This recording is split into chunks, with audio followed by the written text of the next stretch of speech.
Bueno, de antemano quiero agradecer la colaboración, la apertura que nos brinda la psicóloga Lilia Salazar. Buenas noches, Lilia. Gracias por ayudarme con esta entrevista. Por favor, voy a proceder a empezar. Hola Paola, ¿cómo estás? Claro que sí. Para mí un gusto compartir este espacio contigo. Gracias por la confianza y creo que es sumamente importante tocar estos temas relacionados con la salud mental. Cuando quieras empezamos. Ok, empecemos. La primera pregunta es, ¿cuáles son los síntomas para identificar una adicción? ¿Cuáles son los síntomas? Bueno, a veces es difícil explicar cuáles son los criterios o los síntomas que nosotros como profesionales usamos para detectar una posible adicción. Sí, Eh, sobre todo cuando es por primera vez que la persona nos visita.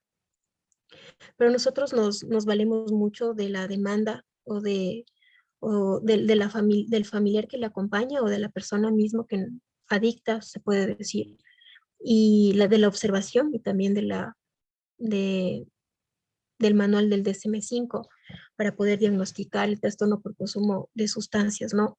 Para lo cual debe cumplirse dos criterios de los cuales te voy a mencionar durante aproximadamente un periodo de 12 meses. Los criterios o los síntomas que se puede tomar en cuenta es el uso peligroso de sustancias, problemas sociales o interpersonales relacionados con el consumo en sí, también el incumplimiento de los principales roles por su consumo. ¿Sí? El consumo le está interfiriendo en cumplir sus responsabilidades. Además, el síndrome de abstinencia, que por lo general también se da en el consumo del cannabis. Por otro lado, la tolerancia, que es el uso mayor de cantidad de sustancias o más tiempo, ¿no? Que usa la persona. También los intentos repetidos de dejarlo o de tratar de controlarlo y sobre todo fracasar.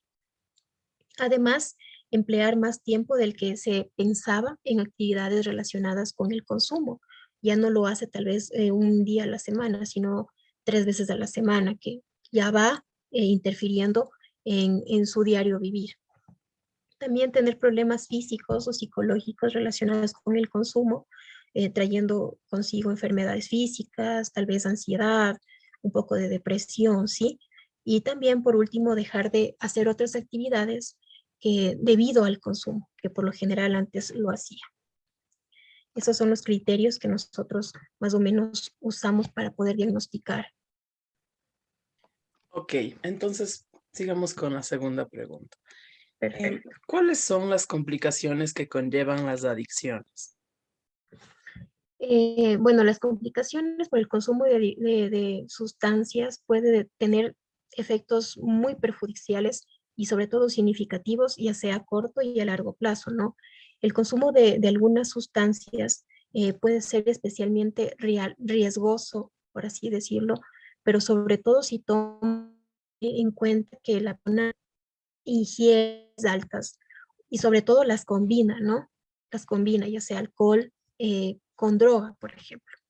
Entonces puede tener efectos muy perjudiciales como comportamiento psicótico, convulsiones, muerte, incluso por la sobredosis de estas combinaciones que te mencionaba anteriormente, combinaciones peligrosas que va a traer un daño irreparable, contraer enfermedades físicas, accidentes, suicidios, que incluso se puede dar, problemas familiares, también problemas laborales e incluso creo que también financieros, que es uno de los cuales no tomamos en cuenta.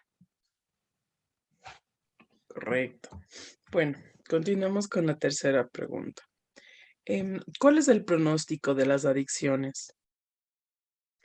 Eh, en general, se puede decir que las adicciones suelen tener una evolución recurrente o cíclica, ¿sí? O sea, que conlleva un ciclo. Hay excepciones como tal vez las remisiones espontáneas en las que el consumo desaparece, eh, ya sea de la droga, del alcohol, sin intervención profesional sanitaria, o sea, sin que un equipo eh, eh, del conocimiento que tenga sobre el tema multidisciplinario intervenga. Pero sin embargo es posible romper el ciclo, es posible romper esta adicción, por lo tanto es un pronóstico favorable. Ok, entonces vamos con la cuarta y última pregunta. ¿Qué terapia se lleva a cabo para las adicciones?